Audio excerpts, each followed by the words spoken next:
Assalamualaikum warahmatullahi wabarakatuh. Bagaimana kabar kalian hari ini, Nak? Apa kabar semuanya? Tentu kalian sehat ya. Kemudian hari ini bersama Ibu Deka Husna Mulyati, kita akan belajar bahasa Indonesia. Baiklah, materi kita hari ini yaitu tentang teks laporan hasil observasi. Teks laporan hasil observasi adalah teks yang mengandung penjabaran umum dari hasil pengamatan. Teks laporan hasil observasi. Teks ini memuat deskripsi tentang objek yang diamati. Nah, pengamatan bisa dilakukan pada benda-benda peristiwa maupun fenomena-fenomena. Pendeskripsian objek yang bisa kita amati berupa ciri-ciri, bentuk, dan sifat.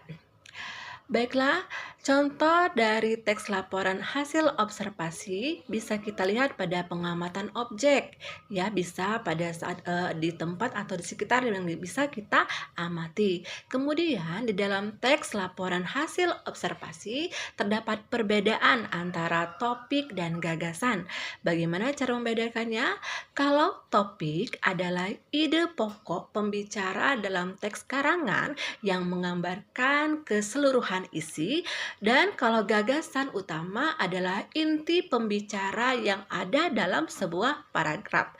Gagasan utama disebut dengan ide pokok. Nah, kemudian tips menentukan topik dalam teks laporan hasil observasi ada beberapa cara. Yang pertama, memperhatikan judulnya. Kemudian yang kedua, memperhatikan hal-hal yang dibahas. Yang ketiga, mengajukan pertanyaan-pertanyaan dalam paragraf awal sampai akhir. Yang kelima, memperhatikan kata-kata yang sering kali muncul. Yang keenam, memperhatikan ilustrasi pendukung. Kemudian mengamati peristiwa atau objek yang sering dibahas. Nah, kemudian di dalam teks hasil observasi itu ada fakta dan data. Apa itu fakta dan data? Data adalah kumpulan informasi atau karangan yang benar atau nyata, atau seperti dan keterangan-keterangan yang benar-benar atau nyata. Kemudian kalau data ini dibedakan menjadi dua. Yang pertama, data yang berbentuk angka.